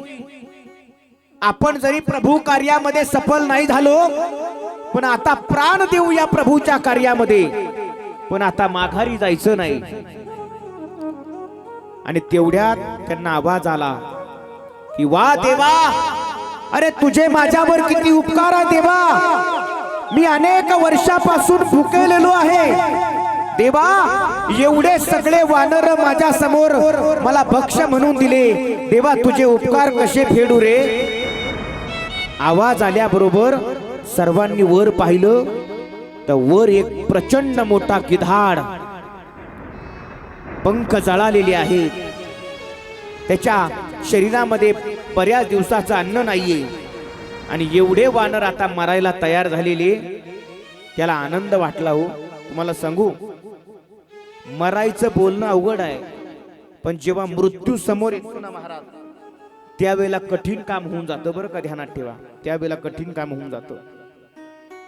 आणि मग महाराज संपातीने सर्व वृत्तांत सांगितला की मी जटायूचा भाऊ आहे, तुम्ही काळजी करू नका, मी तुम्हाला मदत करतो. आणि त्याच वेळेला संपातीने आपली नजर समुद्राकडे टाकली, कारण जटायूकडे ती नजर होती. महाराज, मैं देखहू तुम नाही, गीध की दृष्टी अपार. जटायू संपाती सांगतोय मी पाहू शकतो, तुम्ही पाहू शकत नाही. दूरवर नजर टाकली आणि सगळ्या वानरांना सांगितलं हे बघा, मला दिसतंय समुद्राच्या पलीकडे एक लंका नगरी आहे. त्या लंका नगरीमध्ये अशोक नावाची वाटिका आहे. त्या अशोक वाटिकेमध्ये एक प्रमदा नावाचा वन आहे आणि त्या प्रमदा वनामध्ये एका झाडाखाली जानकी माता अश्रुपात करीत बसलेली आहे. मला दिसतंय, पण आता जो तिथं जाणार ना तोच सीता मातेला भेटणार. पण तिथं जाण्याच्या अगोदर 100 योजनाचा सागर पार करायचा आहे. कोण जाणार? तसा प्रत्येक जण आपापली शक्ती जाणून होता. एक वानर म्हटला मी 20 योजनापर्यंत जाऊ शकतो, दुसरा म्हटला मी 50 योजनापर्यंत जाऊ शकतो, तिसरा म्हटला मी 90 योजनापर्यंत जाऊ शकतो. पण संपातीनं सांगितलं हे बघा, 99 योजन सुद्धा चालणार नाही, 100 योजनाचंच उड्डाण करणारा कोणीतरी पाहिजे. आणि मग कोण जाणार? जांबुवंत महाराज, तुम्हीच जा. जांबुवंतजी म्हटले मी जाऊ शकतो, पण परत माघारी येऊ शकत नाही, कारण मी म्हातारा झालोय.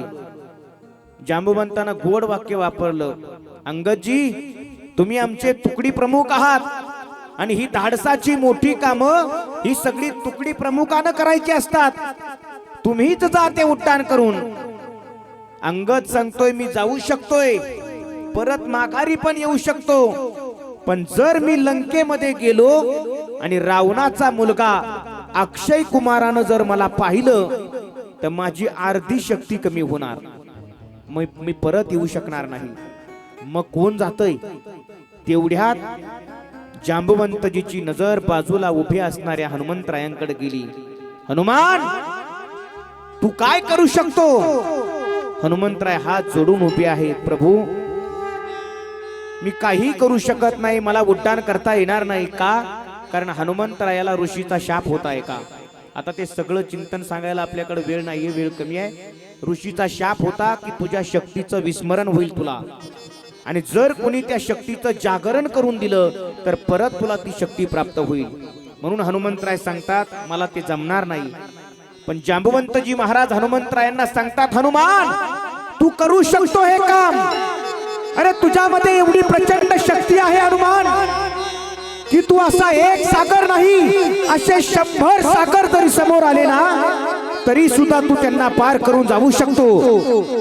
अरे स्वर्गातले देव तुझं हे उड्डाण पाहण्यासाठी आतुर झालेले आहेत. जायचंय का? आपल्या परिसरातील अतिशय एक युवा नेतृत्व, देवळाली नगर परिषदेचे अध्यक्ष आदरणीय सत्यजित भाऊ कदम आज आपणा सर्वांच्या या भेटीकरिता, या चौरे परिवाराच्या भेटीकरिता आपल्या या परिवारामध्ये आलेले आहेत. एकदा सत्यजित भाऊंचं सगळ्यांनी टाळ्या वाजवून स्वागत करा.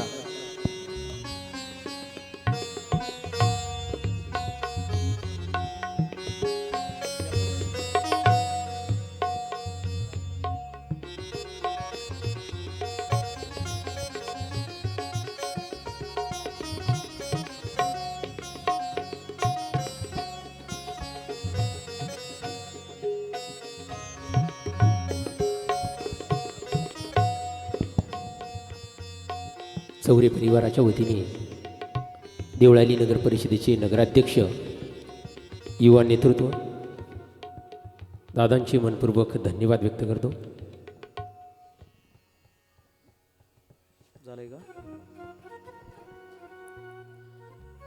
जांबुवंत महाराजांनी हनुमंताला याला शक्तीचं जागरण करून दिलं. हनुमंतराय आता उड्डाण करण्याकरिता तयार आहेत. एका उंच पर्वतावर जात आहेत.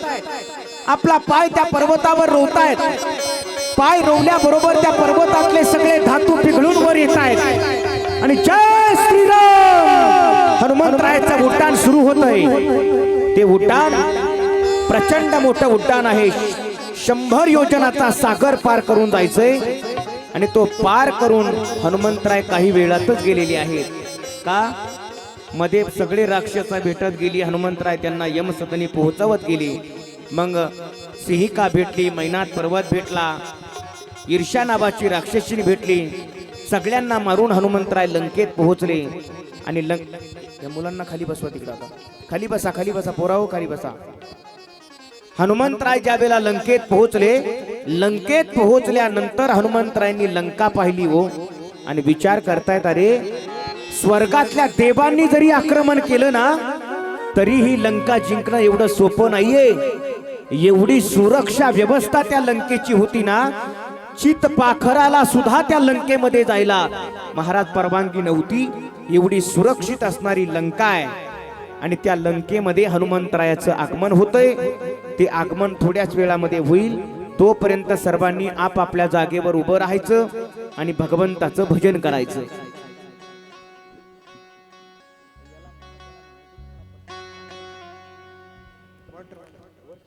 अंजनीच्या सुता तुला रामाचं वरदान, एकमुखानं बोला बोला जय जय हनुमान, एकमुखानं बोला बोला जय जय हनुमान, बोला बोला जय जय हनुमान, एकमुखानं बोला बोला जय जय हनुमान. अंजनीच्या सुता तुला रामाचं वरदान, तुला रामाचं वरदान, एकमुखानं बोला बोला जय जय हनुमान, एकमुखानं बोला बोला जय जय हनुमान, बोला बोला जय जय हनुमान, एकमुखानं बोला जय श्रीराम.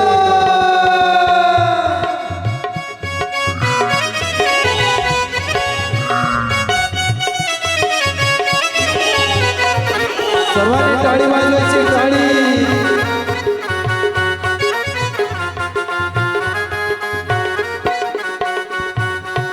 दिव्य तुझी राम भक्ती, दिव्य तुझी काया, बालपणी गेला सिद्धो सूर्याला धराया, बालपणी गेला तू सूर्याला धराया, आदरली धरली धरतरले आसमान, आदरली धरली धरतरले आसमान,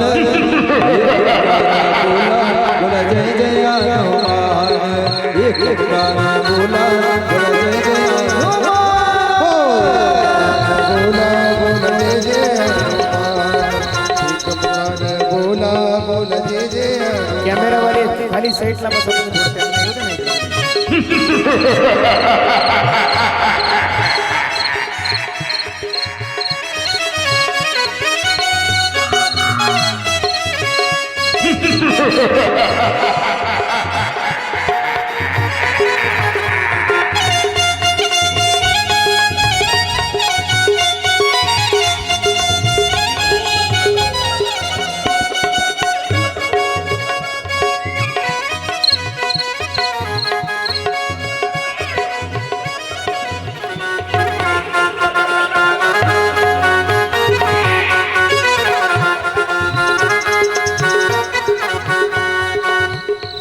पायसाचे शोण गाठवले शिलांका तेथ राम रामाचा तो वाजला शिडांका राम नामाचा सुवाजला सिडंका ते खवळले तत्परे विषण ते खवळले हरिजन निशन ये कान बोला जय जय हनुमान बोला बोल जय जय हनुमान बोला बोल जय जय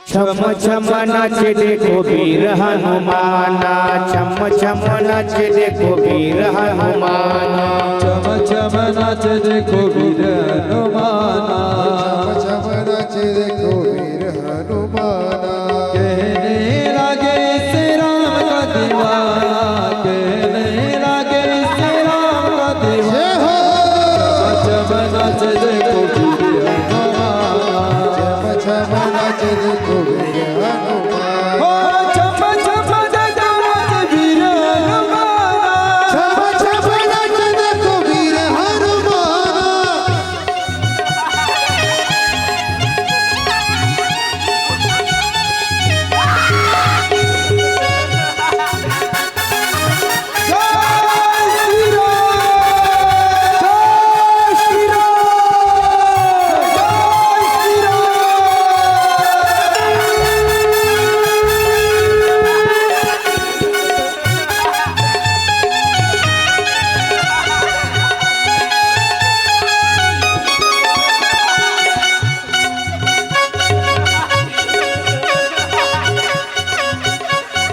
चम चम नाच देखो वीर अरे पोरं बाजूला घ्या इकडे थोडे साईडला वर ये.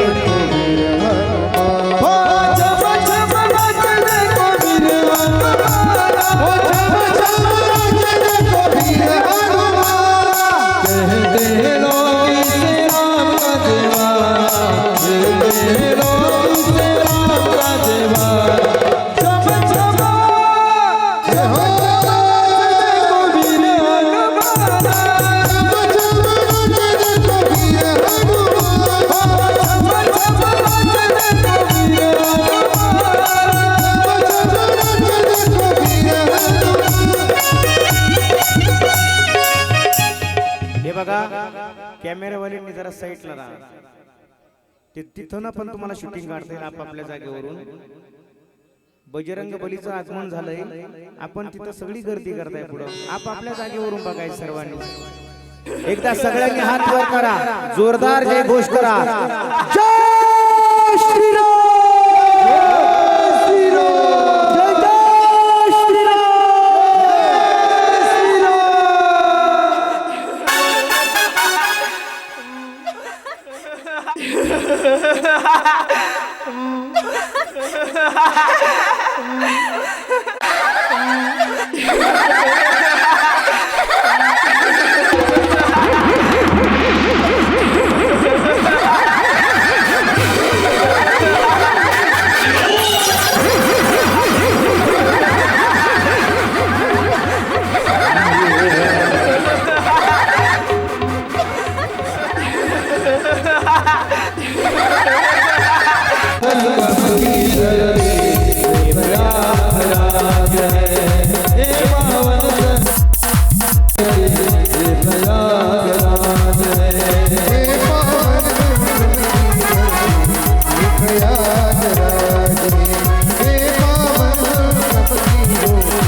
जयघोष करा. आपल्याला पुढच्या कथेकडे बोलायचंय. जय श्रीराम.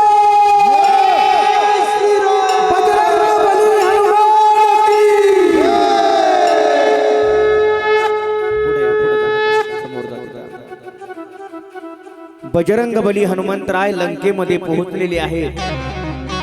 अतिशय सुंदर सुवर्णाची लंका. त्या लंकेमध्ये चित पाखराला सुद्धा जाण्यासाठी परवानगी नाही. अनेक सुंदर परकोट्यानं सजलेली ती लंका आणि त्या लंकेमध्ये बजरंग बलीचं पहिलं पाऊल पडलेलं आहे. तिथं गेल्यानंतर त्या लंकेच्या महाद्वारावर जात असताना चहू बाजूला हनुमंतराय बघतायत आणि तेवढ्यात हनुमंतरायला पाठीमागून कुणीतरी झडप घातल्यासारखी वाटलं. हनुमंतराय विचार करतायत कुणी झडप घातली. बाजूला पाहतायत आणि आपल्या गदेचा प्रहार करतायत. हनुमंतराय आणि लंकिनीमध्ये प्रचंड युद्ध होऊ लागले. लंकिनीला आपला प्रहार हनुमंतरायाने केलाय. हनुमंतरायांनी आपला प्रहार लंकिनीवर केलाय. एक गदेचा प्रहार त्या लंकिनीच्या मस्तकात मारला. लंकिनी धडाम करत खाली पडलेली आहे.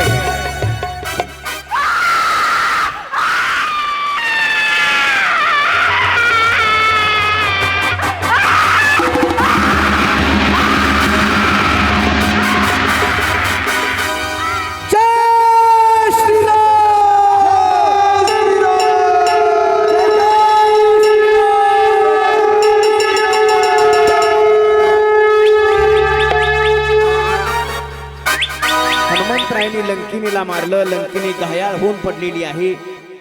एका गदा प्रहारानं लंकिनीची अवस्था अशी झाली की आता फक्त प्राणच जायला शिल्लक राहिलाय. आणि त्याच वेळेस त्या लंकिनीनं तिला ब्रह्मदेवानं दिलेलं वचन आठवलं.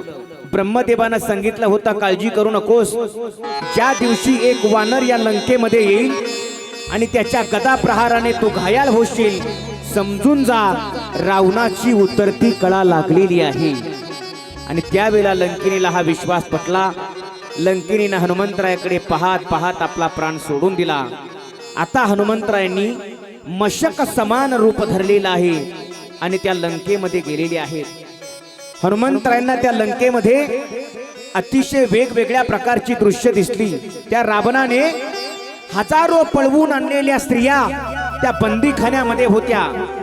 कुणाची तरी प्रतीक्षा करत होत्या की असा कुणीतरी एखादा येईल आणि आम्हाला या पापी रावणाच्या तावडीतून मुक्त करेल.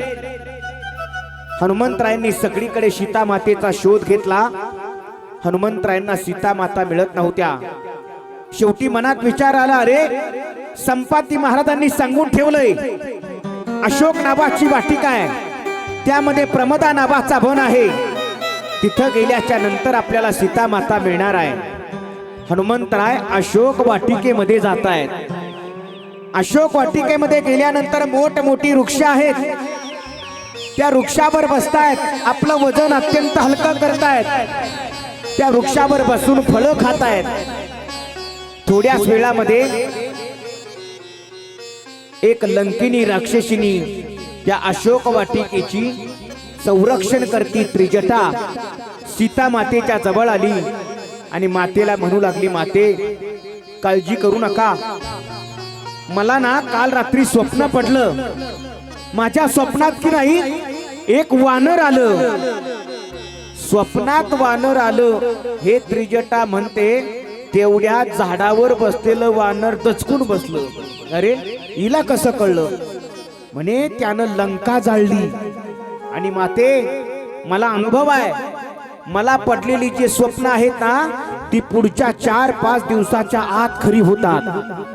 हनुमंतराय विचार करतायत, अरे देवानं मला त्रिजटेच्या मुखातून मेल पाठवलाय की तुला लंका जाळायची म्हणून.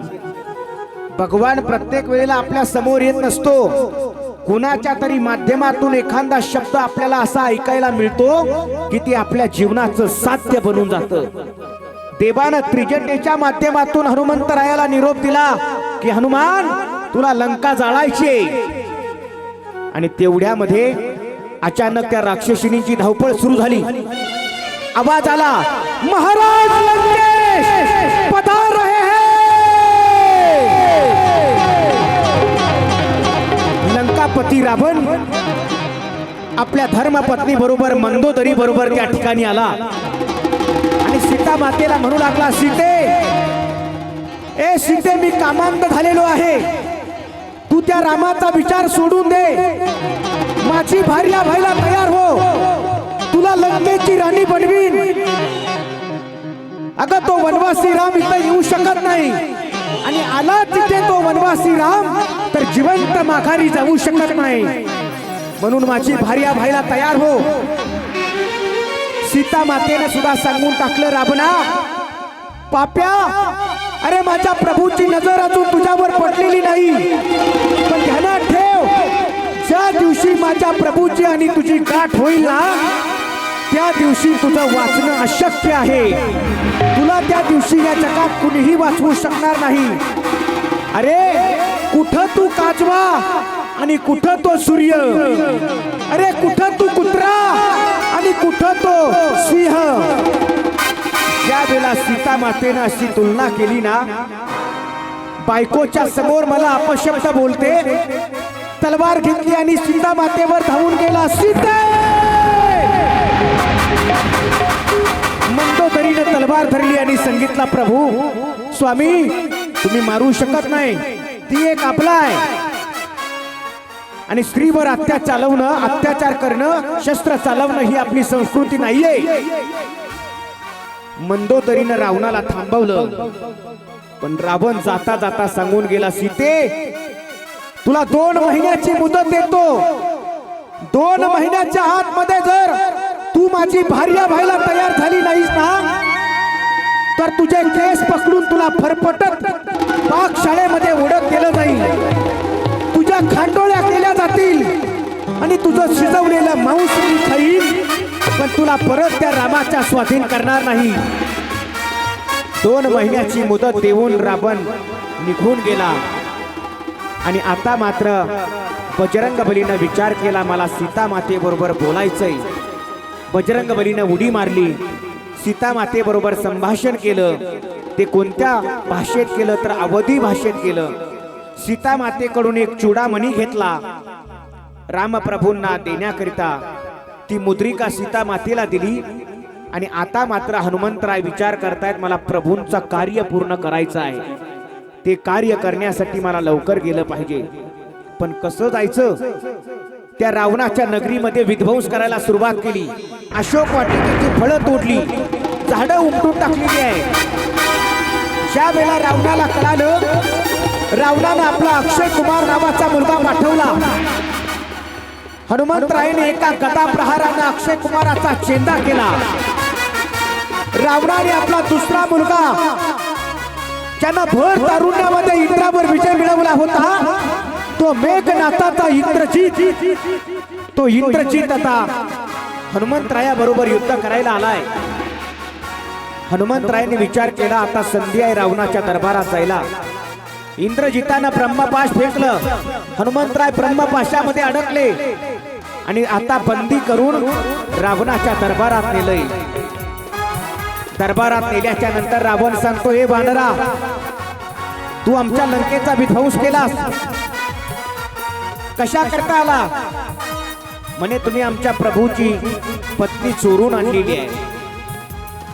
आणि ज्या वेळेला दरबारामध्ये हनुमंतराय बोलतात, कारण हनुमंतरायला माहिती होतं, हे जे मी बोलतोय ना रावणासमोर की तुम्ही आमची सीता माता चोरून आणलेली आहे, हे मी संसद भवनामध्ये बोलतोय आणि जेव्हा मी हे बोलेल ना, तेव्हा हे मीडियामध्ये जाणार आणि सगळ्या लंकेतल्या लोकांना कळणार की आपला राजा रावण चोर आहे, सगळ्यांना कळावं म्हणून हनुमंतराय रावणाच्या दरबारात म्हटले की तू आमच्या सीता मातेला चोरून आणलेला आहे।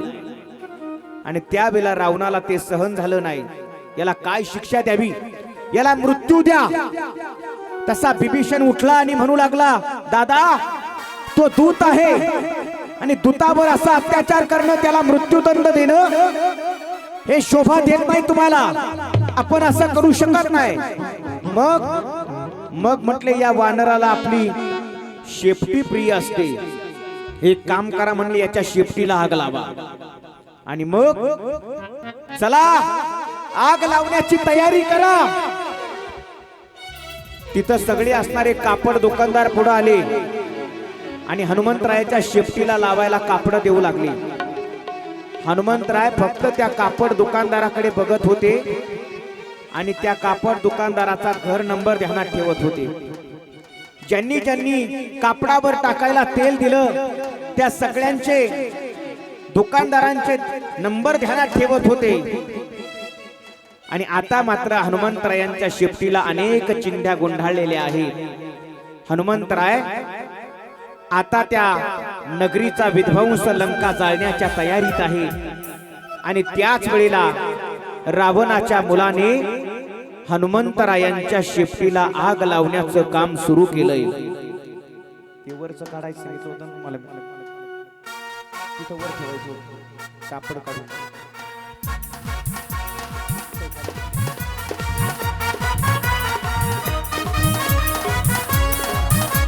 वर ठेवा, वर ठेवा.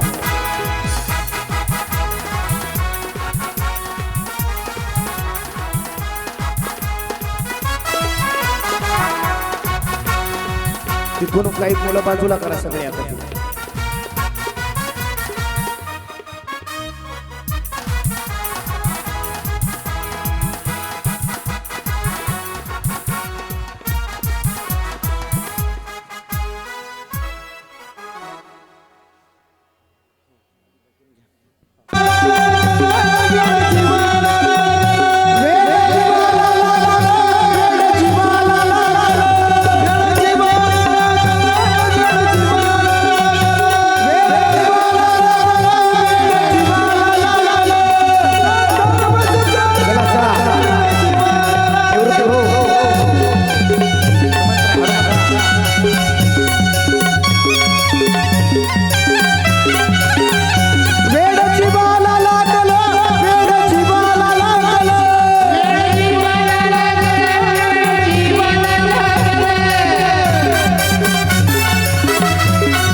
उठू नका कोणी जागेवरून. आपल्याला आता सेवेला पूर्ण विराम द्यायचा आहे. शेवटचं इथं एक आपल्याला जय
जाळणं म्हणजे आपल्या घरातल्या सगळ्या ज्या काही वाईट शक्ती आहेत त्या शक्ती जळून जाणं आहे. म्हणून वाटत असेल आपल्या घरातल्या काही वाईट शक्ती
अखंड ज्योत देवते तुझ्या निरांजनातली अपार भाव भक्तीने तुझीच मूर्त पूजिली त्रिशूल खड्ग घेऊनी विनाशण्या असुर ये बनून रौद्र दामिनी प्रकाशण्या दिवीर ये प्रतीक नारी शक्तीचे वैष्णवी महेश्वरी तुझाच अंश राहू दे सदैव माझ्या अंतरी आई अंबे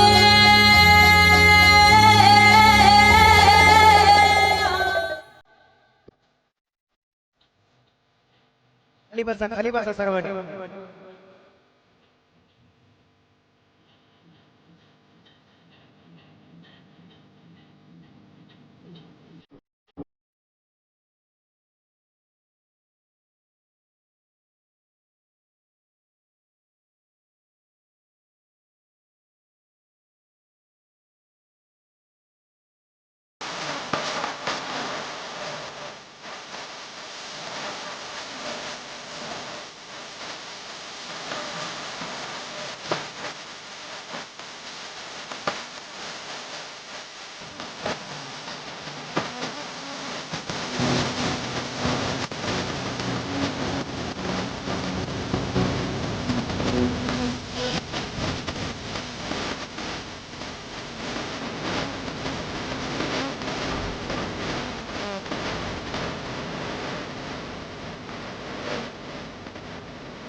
हे बघ हरिभक्त परायण